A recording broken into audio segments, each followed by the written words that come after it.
నమస్తే, welcome to think Andhra.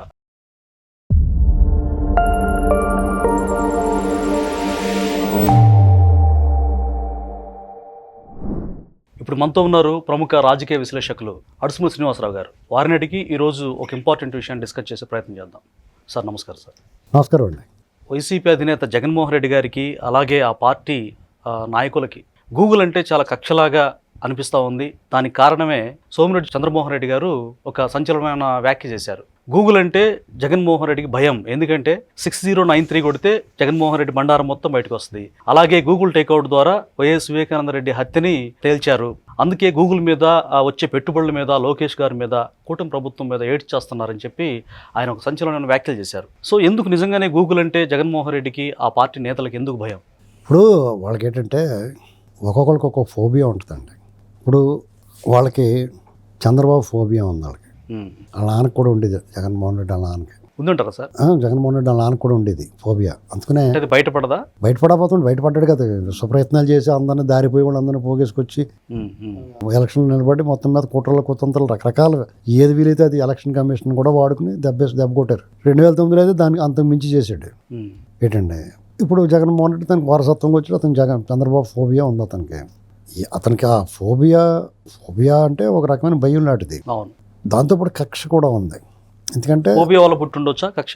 Phobia అనేటువంటిది వాళ్ళ బాబు దగ్గర నుంచి వచ్చింది లక్షణం. అది కాకుండా కక్ష ఎందుకు వచ్చిందంటే అతని కేసుల్లో శంకర్రావు గారు, మాజీ మంత్రి శంకర్రావు గారు కేసు ఎత్తే దానికి ఇంప్లీడ్ అయ్యారు తెలుగుదేశం నుంచి. ఎర్రనాయుడు గారు, అశోక్ గజపతిరాజు గారు వీళ్ళంతా ఇలా ఏం చేయడం, నాకు జైల్లో పోవాల్సి వచ్చింది. అదొకటి. తర్వాత వాళ్ళ నాన్న చావుని అడ్డం పెట్టుకుని అతను ఈజీగా గెలిచేస్తానేమో అనుకున్నాడు. తెలంగాణలో కేసీఆర్ గారు ఉద్యమం సెంటిమెంట్ తోటి ఆయన ముఖ్యమంత్రి అయిపోతాడు, వాళ్ళ బాబు సెంటిమెంట్ తోటి నేను అయిపోవచ్చు అనుకున్నాడు. సునాయాసంగా గెలవచ్చు అనుకున్నారు. కారణం ఏంటంటే దాని కారణం కూడా ఉంది సార్. తెలంగాణ ఉద్యమం జరిగినప్పుడు బై ఎలక్షన్స్ జరిగాయి. ఏ బై ఎలక్షన్ జరిగినా టీఆర్ఎస్ మిగతా పార్టీలు డిపార్ట్లు వచ్చి కాదు. వాళ్ళు అది స్ట్రాటజిక్గా వాడుకున్నారు. క్రమం తప్పకుండా రాజీనామా చేయించడం, అట్లా ఎలక్షన్కి వెళ్ళడం, జనాలు ఒకసారి టీఆర్ఎస్ బ్రహ్మాండంగా ఉందని అనిపించడం. వీళ్ళు తెలియక పోటీ చేశారు, వీళ్ళు పోటీ చేయకుండా వదిలేస్తుంటే కూడా వదిలిపోద్ది. అప్పుడు ఏమవుతుందంటే మేము కూడా తెలంగాణ ఉద్యమే సపోర్ట్ చేస్తున్నామని ఎవరు పోటీ చేయలేదు అనుకోండి, అక్కడ ఎవరికి ఏం బలం ఉందో తెలియదు. అర్థమైందా? వీళ్ళు ఆ ట్రాప్లో పడ్డారు. అలాగే ఆంధ్రాలో కూడా జగన్మోహన్ రెడ్డి వాళ్ళు శాసనసభ్యులు అందరి చేత రాజీనామా చేయించి ఎలక్షన్కి వెళ్ళారు. ఆ ఎలక్షన్లో కూడా వీళ్ళు పోటీ చేశారు. అక్కడ కూడా చాలా భారీ మెజారిటీ వ్యత్యాసంతో గెలిచారు. కొన్ని చోట్ల డిపార్ట్లు కూడా పోయినాయి. దాంతో ఏమనుకున్నారు వాళ్ళు, తెలంగాణలో కేసీఆర్ గారు, ఆంధ్రాలో జగన్మోహన్ రెడ్డి గారు రెండు వైపులా కలిసి ఉన్న అక్కడ ఇక్కడ వీళ్ళు మెజార్టీలు సాధించి ఇద్దరు కలిపి ప్రభుత్వం స్థాపించాలి. వాళ్ళ జతలో కాంగ్రెస్ ఉంటుంది. ఇది వాళ్ళ స్కెచ్. కానీ పంచాయతీ ఎలక్షన్లు, మున్సిపాలిటీ ఎలక్షన్ వచ్చినప్పుడు టీడీపీ గణనీయమైన సీట్లు, మెజారిటీ సీట్లు మున్సిపాలిటీలు అయితే బీభత్సంగా ముందు కొట్టేశారు. రాష్ట్రం విడిపోక ముందు జరిగిన మున్సిపాలిటీలు అక్కడ ఆ రిజల్ట్ కూడా ఆపారు. ఈ రిజల్ట్ ఎన్నికలు అయ్యే వరకు రిజల్ట్ ఆపి ఎన్నికలు అయిపోయిన తర్వాత రిజల్ట్ ప్రకటించారు. అర్థమైందా మీకు? ఇది వెంటనే బాబోయ్ తేడాగా ఉందని చెప్పి స్టేట్ డివిజన్ చేసేసారు. తలుపులు మూసేసి అన్నీ చేశారు. వాళ్ళు ఏదో దుర్మార్గమైన చర్య. రాష్ట్రం ఇవ్వడం తప్పు కాదు, కానీ విభజించడం తప్పు కాదు, కానీ విభజించిన తీరు చాలా అభ్యంతరకరం. అప్పటి నుంచి అతనికి బాబు గారి మీద ఒక రకమైన కక్ష, ద్వేషం, ఫోబియా ఏకకాలంలో ఉన్నాయి. అలాంటి ఫోబియా చంద్రబాబు గారికి సంబంధించిన మీడియా మీద కానీ, చంద్రబాబు గారికి సంబంధించి ఎవరు ఏ రకమైన వ్యాపారాల్లో టీడీపీ అనుకూల వ్యాపార వర్గాల మీద కానీ అతనికి ఫోబియా ఉంది. అందులో భాగమే ఈ గూగుల్. ఇది చంద్రబాబు గారికి సంబంధించకపోయినా అతని నేరాలు ఘోరాలకు సంబంధించి దర్యాప్తు సంస్థలకి ఈ గూగుల్ ఉపయోగపడింది. కరెక్ట్. ఏంటండి దాంతో ఇప్పుడు వాళ్ళు ఏం చేశారు, నేను సాక్ష్యాలన్నీ ఆరితేరిన క్రిమినల్గా నేరస్తుడు కదా అతను, కరుడుగట్టిన వాడు. ఇప్పుడు నేరస్తులు అందరూ కూడా చాలా తెలివిగా వ్యవహరిస్తారు. ఎక్కడో చోట చిన్న క్లూ వదులుతారు.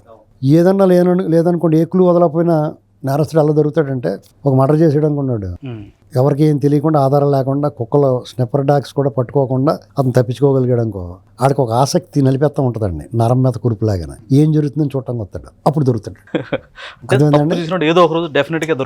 ఏదో తప్పు చేస్తాడు, ఏదో క్లూ ఇడిచిపెడతాడు. అందుకని క్లూస్ టీమ్ వచ్చి బుతద్దాలు పెట్టుకుని ఎక్కడెక్కడ ఉన్నదో వెతుకుతారు. తల వెంట్రుకు దొరికితే కూడా దాని నుంచి లాగలుగుతారు. అర్థమైందండి? ఇది అంత అలాగే చేసాడు నేరాలు. గతంలో అతను అక్రమాస్తులప్పుడు ఎగ్జిట్ ప్లాన్ ఉండేది కాదు, ఎంట్రీ ప్లాన్ ఉంటే తెలుసు వాళ్ళకి. విజయసాయి రెడ్డి అందరు కలిపి ఎంట్రీ ప్లాన్, దొంగతనం చేయడానికి లోపలికి వెళ్ళి దొంగతనం చేశారు. కానీ బయటకు రాలేక దొరికారు. 40 దొంగల్లో దొరికేశారు. ఇప్పుడు ప్రభుత్వంలోకి వచ్చిన తర్వాత ఏం చేశాడంటే ఎంట్రీ ఎగ్జిట్ రెండు తెలుసుకున్నారు. తెలుసుకుని ఎక్కడ చిన్న ఆధారం లేకుండా వాళ్ళు బాబాయ్ మటర్ కాడి నుంచి అన్నీ కూడా పర్ఫెక్ట్గా చేసుకున్నారు వాళ్ళు. అవును. కానీ ఆ గూగుల్ టేక్అవుట్ ద్వారా డేటా రిట్రీవ్ ద్వారా వాళ్ళు మొత్తం బొమ్మ బయటకు వచ్చింది. దాంతో ఇది ఎక్కడ తద్దినం రా బాబు మనకు అనుకుని రగిలిపోతా ఉన్నారు. అక్కడ దొరికేసరి ఎస్టాబ్లిష్ అయిపోయారు.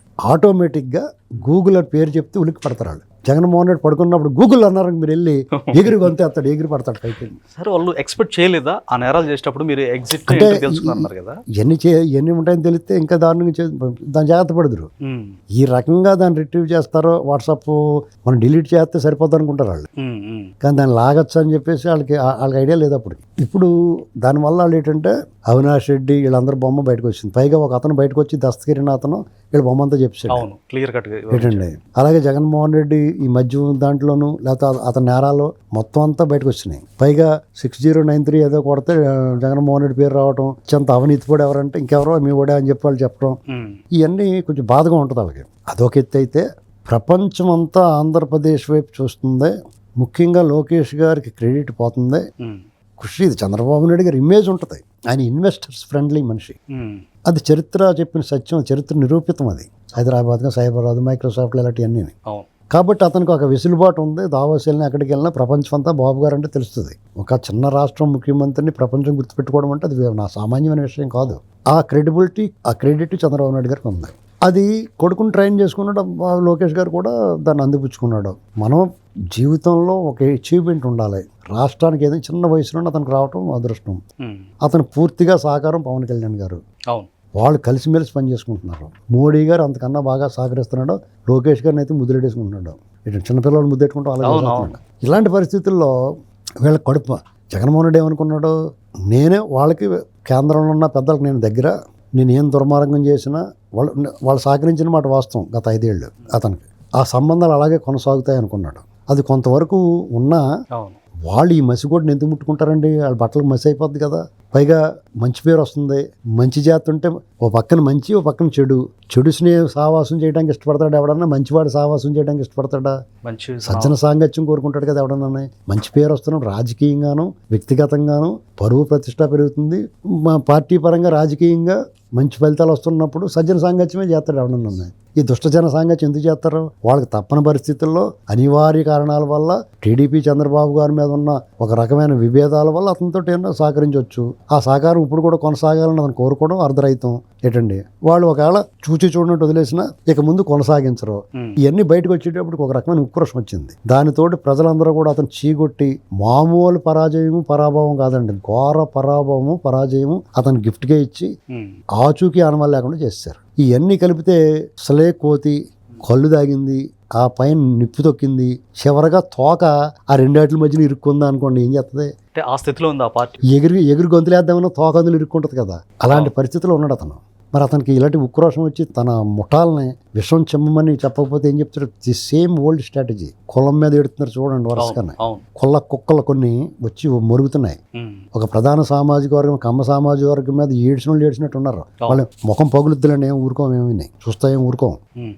ఇది వరుస పెట్టేలా చేస్తున్నాయి. అన్నాళ్ళు ఊరుకుంటాడు ఎవడన్నా? అమరావతి మీద కూడా విషయం వీళ్ళు అమరావతి కమరావతి ఏడ్చిన నాళ్ళు ఏడ్చారు. మళ్ళీ సేమ్ అదే ఏడుపులు దీని మీద గూగుల్ మీద ఏడుతున్నారు. లక్కీగా గూగుల్కి సంబంధించిన ఆఫీసర్ ఎవడో అమ్మోళ్ళు లేడు ఏంటండి, లేకపోతే అది మొదలెడుతురు. ఇది పరిస్థితి. వాళ్ళకి విషం చెమ్మటమే ఏదైనా సరే. అది అన్నాళ్ళు సాగదండి. ఎందుకంటే జగన్మోహన్ రెడ్డి వీళ్ళు అన్న వెళ్ళాడు, ఈ తెంగరం కూడా అతను వస్తాడు అనుకుంటున్నారు. ఏం రాడు. అర్థమైందా మీకు?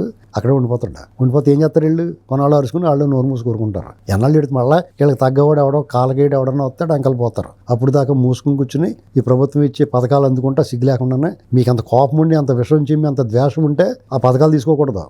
వాళ్ళు ప్రొవైడ్ చేసిన ఉద్యోగాలు అవి పుచ్చుకోకూడదు. ఇప్పుడు ఇవన్నీ అందుకునే వాళ్ళే మాట్లాడి కూడా ఉన్నారు చాలా మంది. వాళ్ళు అన్ని మానేయాలి, బాయ్కట్ చేయాలి మీరు. అప్పుడు మీకు దమ్ము ఉంది, నిజమైన మీరు వీరులు, మంచిగాని చెడు కానీ మీరు మంచి వీరులు అనుకుంటాం. అంతేగాని దొంగ యుద్ధాలు చేస్తా, విషం చింపుతా, ఫేక్ అకౌంట్లతోటి తెగబడతా, కులం మీద మతం మీద బతికేనా? డైరెక్ట్గా ఇప్పుడు నేను ఏం మాట్లాడాను? డైరెక్ట్గా మాట్లాడే ఎవడన్నా సరే. కులం గురించి మాట్లాడితే కొంతమంది తత్త ఏమంటారు, ముఖం పగిలిపోద్దని చెప్పాను నేను. అది ఖచ్చితంగా చేస్తాం, ఓవర్ యాక్షన్ చేస్తే ఎవడన్నా. ఎందుకు చేయాలంటే రాజకీయాలు మీ దమ్ము ఉంటే ఓడించండి. కులాల మీద ఎందుకండి ఏడవటం? ఇప్పుడు నాకు వ్యక్తిగతంగా ఎవరితో శత్రుత్వం ఉంటుంది? నువ్వు కులాన్ని తిడితే నాకు తగిలినట్టే కదా. మేము ఎందుకు తిడుతున్నాము కులాలను, మిగతా కులాలని? అసలు రాజకీయాల్లో ఈ కుల ప్రస్తావన అనేది జగన్మోహన్ రెడ్డి గారు ఎందుకని దీన్ని పెంచి పోషిస్తున్నారు సార్? వాళ్ళు బతుకు అంతేనండి, ఎడదీసి బతకాల. అతందే అందరూ సఖ్యంగా ఉంటే అతను చూడలేడు.